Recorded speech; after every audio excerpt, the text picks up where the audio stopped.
Nos encontramos nuevamente aquí en Política y Producción, el programa de la UCIP, la Unión del Comercio, la Industria y la Producción de Mar del Plata. Esta semana, con una entrevista a un economista de nuestra ciudad, Marcos Gallo, integrante del Grupo de Investigación del Trabajo de la Facultad de Ciencias Económicas y Sociales de la Universidad de Mar del Plata, para compartir con él dos cuestiones. Por un lado, el análisis del índice de desempleo que obtuvimos hace unas 2 semanas atrás, aquí en todo el país y fundamentalmente para nuestro partido. Y por otro lado, el análisis de la situación económica, macroeconómica y microeconómica en nuestro país y particularmente aquí en nuestra ciudad.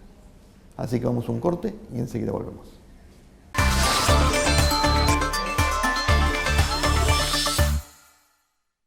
Apostá a tu futuro. Estudia en UCIP. Administrativos, tecnológicos, empresariales, digitales, oficios. Conocé nuestros exclusivos cursos de tecnología para niños. Ingresá a www.ucip.org.ar.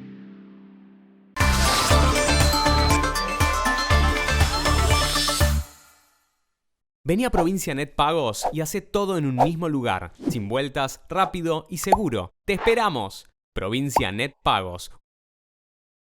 Nos encontramos con Marcos Gallo, economista, integrante del Grupo de Estudio del Trabajo de la Facultad de Ciencias Económicas de la Universidad Nacional de Mar del Plata, para dialogar en este primer bloque sobre el último índice de desempleo en Mar del Plata y sobre la realidad laboral en nuestro partido. ¿Cómo estás, Marcos? Buen día. Hola, ¿qué tal, Blas? ¿Cómo estás? Bueno, comentaros un poco, tuvimos hace unas semanas atrás un índice muy auspicioso para la ciudad en cuanto a lo que veníamos viendo de los últimos 15, 20 años en la ciudad, que siempre estábamos en cifras de 2 dígitos prácticamente, ¿no? O siempre en el podio de las 3 primeras ciudades o los 3 primeros aglomerados que encabezaban el índice de desempleo en el país.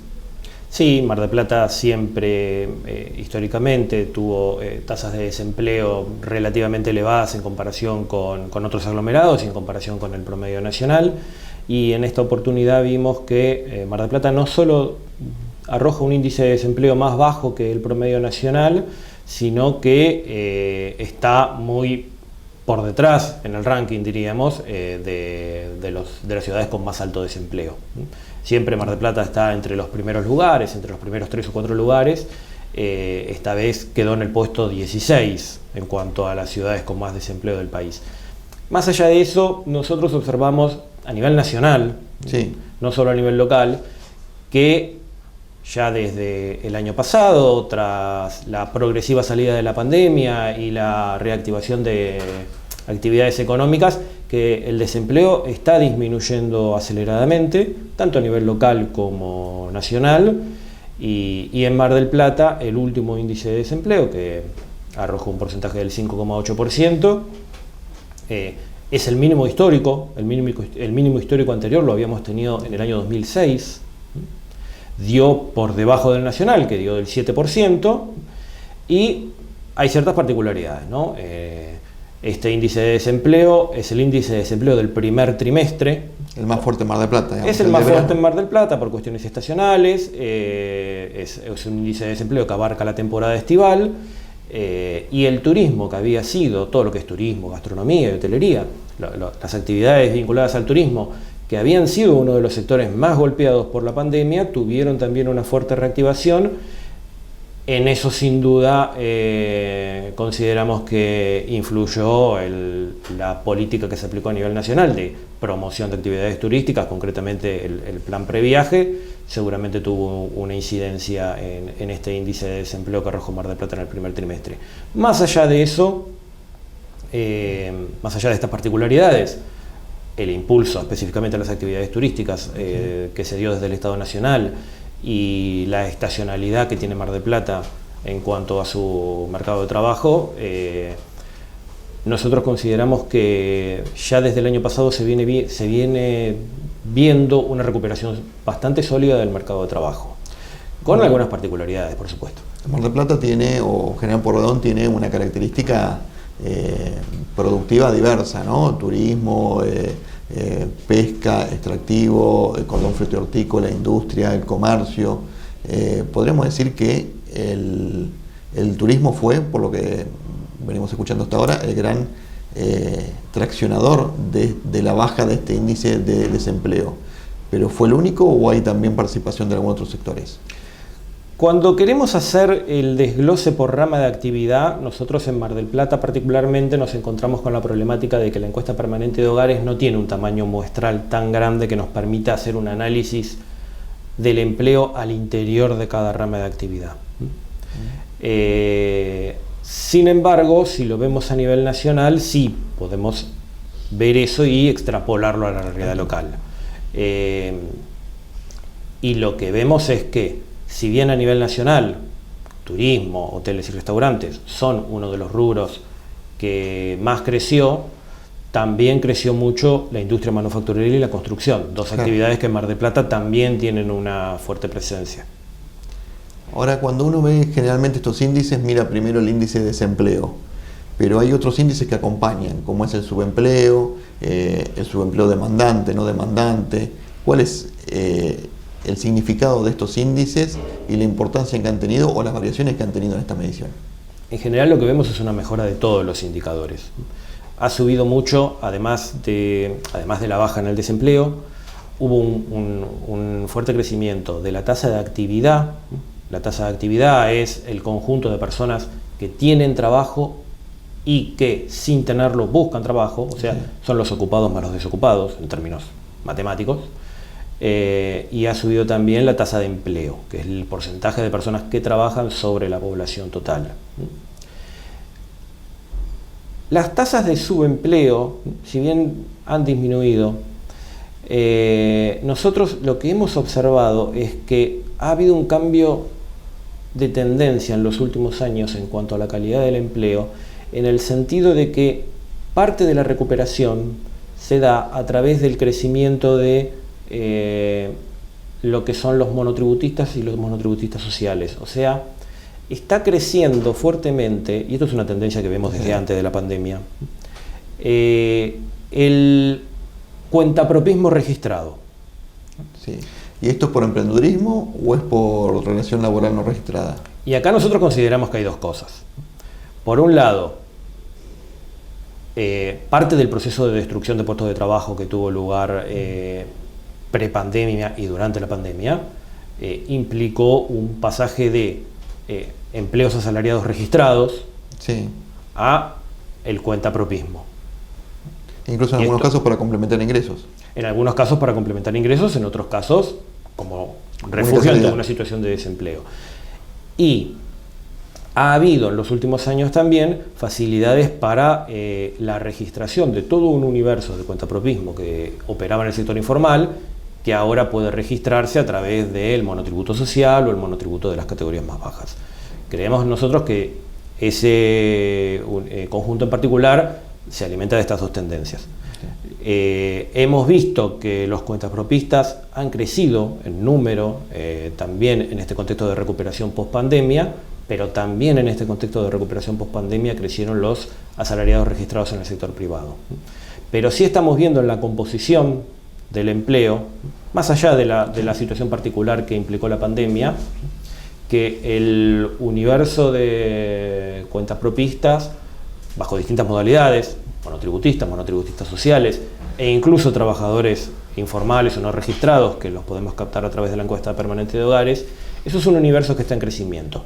Y es una tendencia que estamos viendo, insisto, no en esta coyuntura, sino como una tendencia ya más de mediano a largo plazo. Hablando de tendencias, ¿qué es lo que se puede llegar a prever para las próximas mediciones, los próximos índices, en base al resultado de esto? Que sea un caso abstracto o que sea ya algo que se viene marcando y que esté bajando realmente el desempleo en nuestro partido, que siempre lo consideramos una cuestión casi crónica o estructural, ¿no? Muchas veces.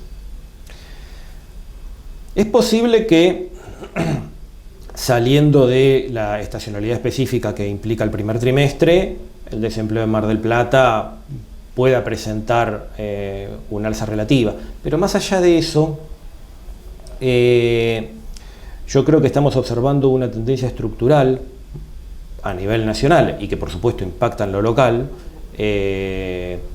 hacia una baja del desempleo, porque los números de la economía real en Argentina están teniendo una evolución favorable. O sea, el producto en Argentina está creciendo, el empleo está disminuyendo estructuralmente en todo el país. No sé si estructuralmente es la palabra, pero tendencialmente está disminuyendo en todo el país. Y las variables fundamentales de la macroeconomía argentina por el momento están arrojando buenos números, y si tenemos en cuenta la posible proyección de las cifras del comercio exterior, que tienen un impacto fuerte sobre el mercado cambiario, tenemos algunas razones para pensar que el futuro cercano puede presentar una evolución positiva. Marco, vamos a un corte y hablamos de esa última palabra que dijiste: las variables macroeconómicas son positivas en este contexto que estamos viviendo. Bien.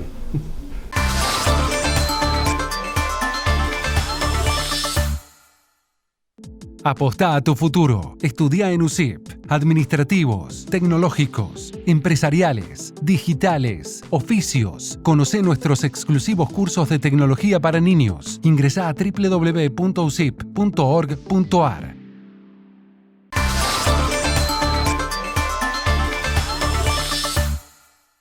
Continuando con Marcos Gallo, economista, en el bloque anterior hablamos sobre el empleo y quedó una pregunta pendiente, que es las variables económicas y la situación actual de la economía en Argentina, sobre todo estas últimas semanas. ¿Qué es lo que se puede llegar a ver o vislumbrar en base a, como decías recién, las variables no son tan malas, pero parece que la incertidumbre está generando malestar, no solo en los mercados, ¿no?, sino en la cotidianidad de la gente? Sí, nosotros observamos una situación muy paradojal. Por un lado, los números de la economía real son realmente buenos. Hay una tasa de crecimiento del producto, una tasa de crecimiento de la economía importante, la hubo durante 2021.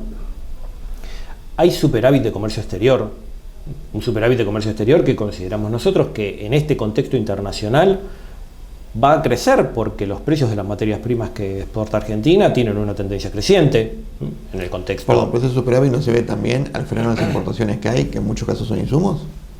Sí, en parte sí, pero aún así hay superávit. Y cuando desglosamos el balance cambiario y vemos dónde se produce el estrechamiento del superávit de comercio exterior que hemos visto en el primer semestre, es básicamente en compras con tarjeta y turismo, o sea, anticipos de importaciones. Sí. O sea, son cosas que son regulables. Ahí lo que tiene que haber es una política de administración del comercio exterior y del mercado cambiario en el plano financiero. La semana pasada grabamos justamente con una agente de viajes por el tema de las restricciones al turismo. Y una de las cuestiones que surgían es que en la cuenta pública turismo figuran las compras al exterior también, por ejemplo, de plataformas de e-commerce del exterior que entregan en Argentina. Eso está generando un ingreso, digamos, un ingreso grande de mercaderías importadas en forma de importaciones hormigas, por así decir, ¿no? Pero ¿está afectando mucho las cuentas nacionales? En parte sí. Si vemos el crecimiento de las importaciones, es básicamente importaciones de servicios más que de bienes. Y tienen un salto importante en el primer semestre de este año. Y hay además también varias cuestiones que se deben controlar en cuanto al comercio exterior.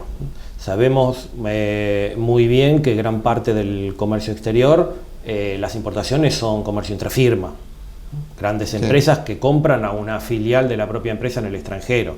Y muchas veces sabemos también que hay sobrefacturación de importaciones, lo cual, esto hay que decirlo también, es un delito.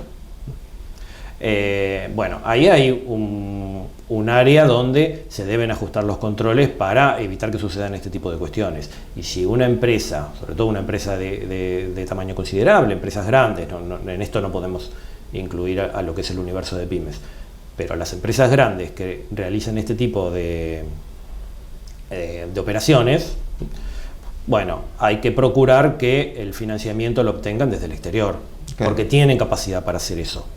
No es el caso de las pymes, que necesitan importar insumos y que la única posibilidad de financiamiento en dólares proviene del mercado, del sistema financiero interno.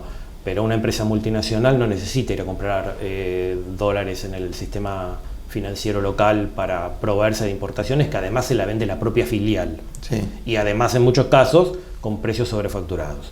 Entonces ahí hay que ajustar controles. Eso es simplemente una cuestión de ajustar controles. Más allá de eso, aún con esas cuestiones, aún con el alza de las importaciones que hemos visto en los últimos meses, el comercio exterior arrojó un saldo superavitario. Y en el contexto actual de incertidumbre macroeconómica global,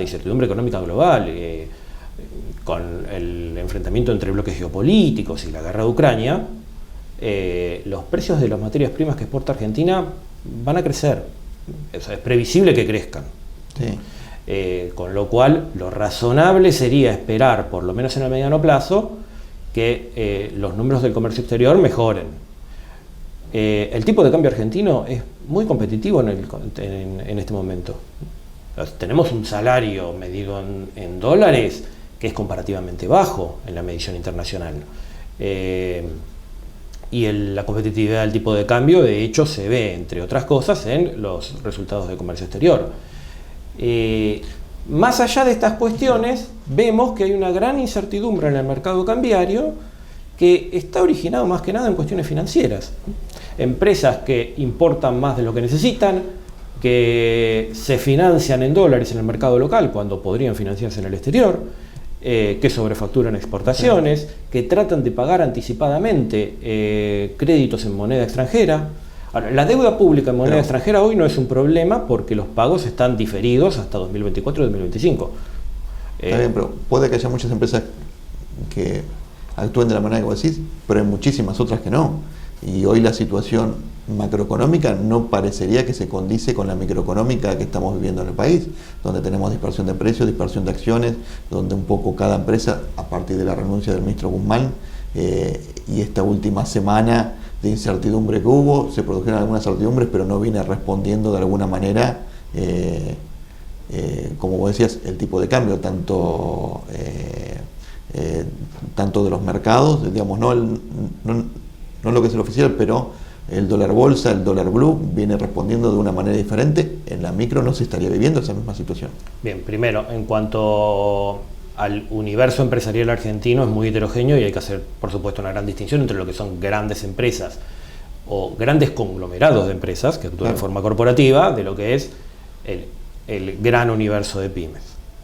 Ahora, el comercio exterior argentino está dominado mayormente por 300 grandes empresas.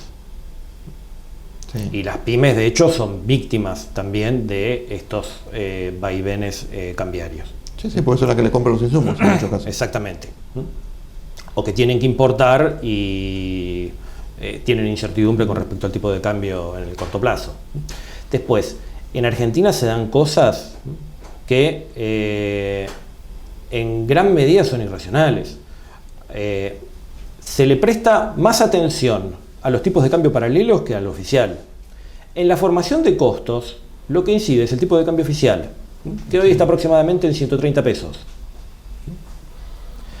Ahora, los importadores, sobre todo los importadores grandes, los que tienen espalda financiera y capacidad de incidir en el proceso de formación de precios, importan a dólar oficial, pero convierten el precio interno a pesos a dólar blue o a dólar contado con liquidación.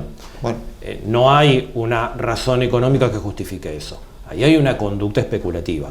Cuando esa conducta especulativa la llevan adelante grandes empresas que a su vez actúan en forma corporativa y que a su vez manejan mercados sensibles como el de insumos difundidos o el mercado alimentario, o el mercado de alimentos, bueno, esto genera una incertidumbre cambiaria del cual toda la sociedad argentina es víctima. No toda, porque hay sectores que se benefician con estos movimientos, pero la mayor parte de la sociedad argentina es víctima, incluyendo, por supuesto, todo el entramado empresario, que son pequeñas y medianas empresas que no tienen poder para torcer al mercado financiero. En las pequeñas y medianas empresas, justamente, que es donde no son formadores de precio, donde son víctimas de la inflación también, porque tienen un incremento de costos y en algunos casos una potencial caída en sus ventas por una caída de consumo. Se ha dado, por lo menos estas últimas semanas, muchas variaciones por parte de los mayoristas en sus listas de precio. Algunas se están retrotrayendo, pero todavía sigue habiendo mucha dispersión. ¿Qué es lo que se puede esperar para los próximos días, próximas semanas? La principal causa de todos estos problemas de inflación, de caída en el salario real y de dispersión de precios y de incertidumbre está por las presiones que hay en el mercado cambiario. Y las presiones que hay en el mercado cambiario las generan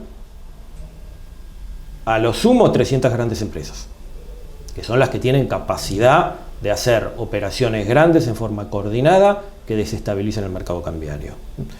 En la medida en que eso no se controle, va a ser muy difícil corregir el problema de expectativas y estabilizar las variables económicas y financieras y generar certidumbre para que la inflación pueda ceder. La principal causa de la inflación en Argentina es cambiaria. Se insiste mucho en el déficit fiscal financiado con emisión. Bueno, el año pasado, durante 2021, Argentina tuvo uno de los déficits fiscales más bajos del mundo, en plena pandemia. Dato que en general no se difunde.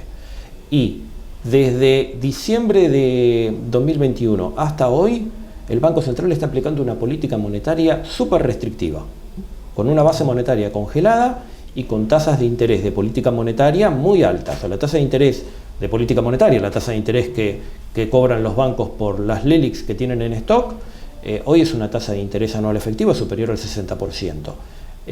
No hay nada que justifique, desde el punto de vista de la teoría económica convencional, el alza en el crecimiento de los precios que estamos teniendo hoy.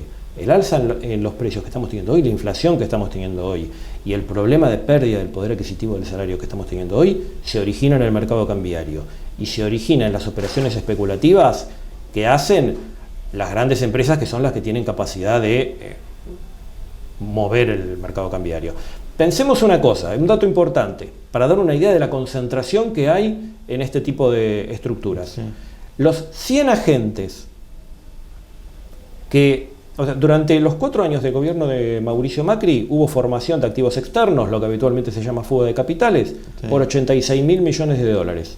Los 100 agentes que más formación de activos externos generaron son responsables de 25.000 millones de dólares de formación de activos externos. O sea, 1/3 del total de la formación de activos externos que tuvo lugar en toda la economía argentina, sí, la llevan adelante 100 agentes. Que son 100 de las 300 empresas que... Entre esos 100 agentes tenemos algunas empresas, alguna persona física, pero son mayormente 100 conglomerados empresariales que seguramente forman parte de las 300, 400 empresas más grandes del país, que son las que inciden sobre el mercado cambiario. Los movimientos sobre el mercado cambiario están muy concentrados como decimos, en aproximadamente 200, 300, 400 empresas. Podemos buscar el índice de concentración que queramos, pero en unos pocos centenares de empresas tenemos prácticamente la totalidad de lo que son los movimientos grandes y que influyen en la cotización de los dólares paralelos y que son los que generan esta incertidumbre en cuanto a la inflación y en cuanto al tipo de cambio. El tipo de cambio argentino en términos reales es competitivo, no tendría por qué estar subiendo el dólar ahora. Esto es una cosa que hay que dejar bien en claro. Marcos, se nos acaba el tiempo, te agradecemos la presencia en este programa. Muchísimas gracias a ustedes. Muchas gracias. Esta fue la entrevista con Marcos Gallo, economista.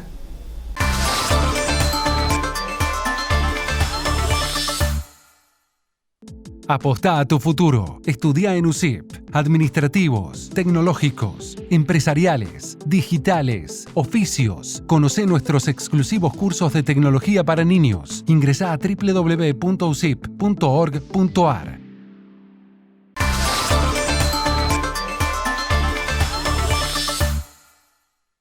Llegamos al cierre de este programa, habiendo compartido con ustedes esta entrevista con Marcos Gallo, quien en un primer bloque nos explicó cuáles eran las implicancias de este índice de desempleo en el país y fundamentalmente aquí en nuestra ciudad.